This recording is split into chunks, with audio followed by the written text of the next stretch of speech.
We're making 5 keto pasta shapes by hand. Let's go!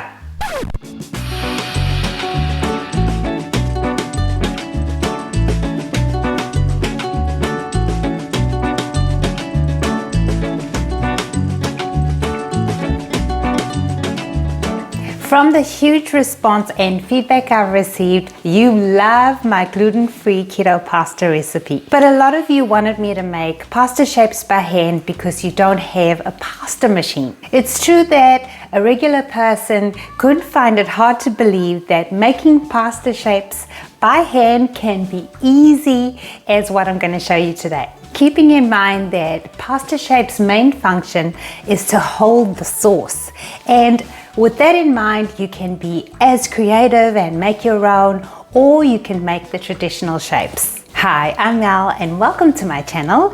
If you're new here, please do take a look around at our other recipes, and if you love what you see, subscribe and hit the notification bell so you know when I post a new recipe. Now, to make keto pasta, of course you need a dough with keto approved ingredients, and first up in the video I'm going to show you how to do that. I use almond and coconut flour, but because we are not extruding the dough through a machine, you can opt to use less coconut flour or no coconut flour if you wish, and that's going to reduce your macros. Once the dough is ready, you will make your preferred shape, and then the pasta will need to dry out or dehydrate.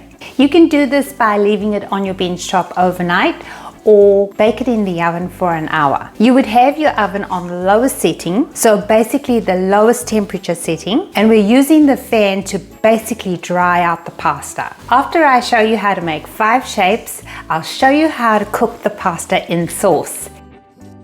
Here we go. To a bowl, add 60 grams of almond flour and 60 grams of coconut flour. And here are our 2 binding agents. We're using 1 teaspoon of gelatin and 2 teaspoons of xanthan gum, 1/4 teaspoon of salt for flavor, and we're just going to combine these dry ingredients. If you want your pasta to be a bit more yellow, you can add a pinch of turmeric powder. And lastly, crack in 2 eggs. Now we're going to mix this until it's fully combined. I've kneaded my dough until it's all come together, and I'm not sure if you can see, but there's still some white flecks in there from the coconut flour. And now I'm going to knead this on my bench top to try and minimize that, because to me that means it's not fully kneaded. I've kneaded the dough for about a minute, and it's brought out the oils from the almond flour and has a gloss to it, but it is still not a very sticky dough, and it should be quite firm.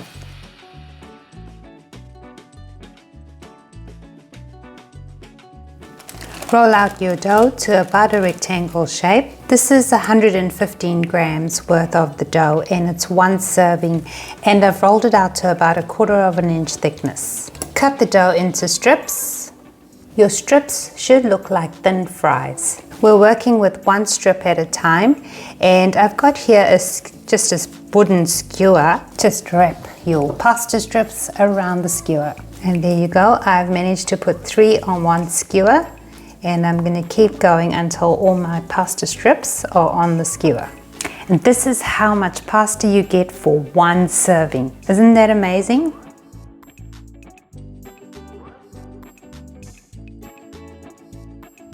This is 115 grams worth, so 1 serving yet again. And for starters, I've cut them into thick strips, and I've got 6. First, you're going to cut these strips in half, and then those halves in a further half. And then you'll get the rectangular shape for a bow tie. To fold into your bow tie, just dip in one side like that, and dip in the other side the same way, and then raise the middle and squeeze. Look at that, so cute.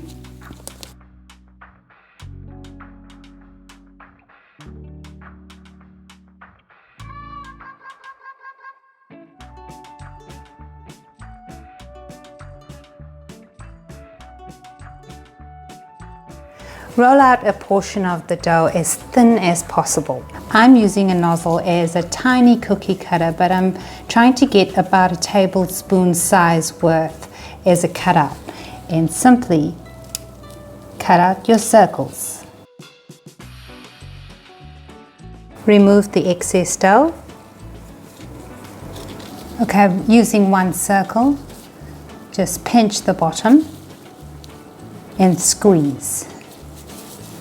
And that's my idea of a shell. It's not really a shell, but the whole idea of pasta is to catch your sauce within that pasta, and I think this shape will achieve that. I cannot resist showing you a huge one made with the rim of a tumbler or glass. So this is going to be a good one to suck up all that sauce. Look at that.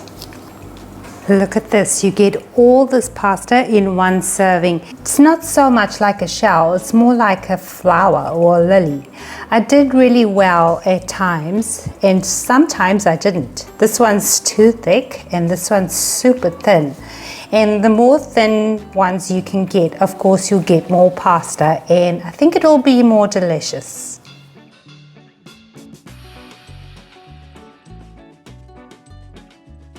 Roll out the dough to a square and as thin as you can get it.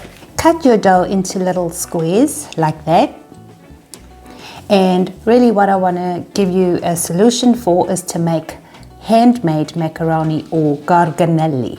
So you literally take the two opposite corners and you bind them together like that. Thread a skewer stick through and you're going to apply pressure from underneath onto your thumb, so up and down, and that's going to seal your corners. And then loosen it off and look what you have. Here's your beautiful macaroni. This is one serving, and look, that's just going to hold that sauce in very well.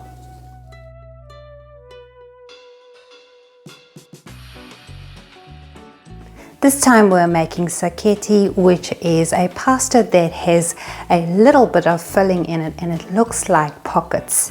So roll your dough out as thin as possible and cut them into squares and place a drop of whatever filling. I've got ricotta with garlic in there, and it's just literally not even a 1 gram. I can't even measure it because it comes to still 0 grams. This is what your zacchetti is going to end up looking like. It's got the filling in the middle and it looks like a Christmas present.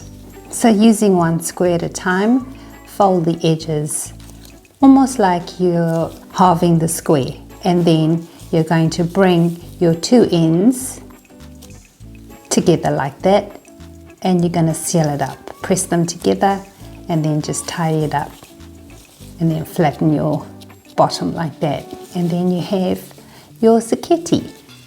Sacchetti would be a wonderful option for you if you're missing a filled pasta like tortellini. This would achieve the same result. Just a tip, do make sure you seal off your little edges there, just so you don't have any sauce seeping through if you decide to boil your pasta or even cook it in the sauce. It'll stay locked in. Look how pretty they are. Now I did say they look like presents, but Chris reckons they look like those things that come out of James Bond's car to puncture his opponent's tires.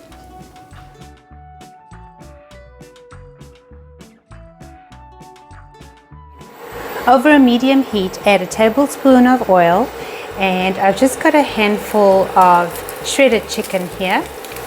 You're going to let that saute a little bit. Sprinkle of salt,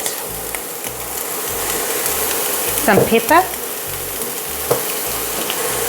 sprinkle of garlic powder, sprinkle of dried oregano, add a cup of crushed tomato, give it a stir, add a serving of your pasta, and now we're going to stir that in and let it soften. You'll need about 2 minutes for the pasta to be ready. Turn off the heat, add some freshly grated parmesan and some basil leaves. Give it a stir and your dinner is ready. Yum! I gotta have a bit more Parmesan.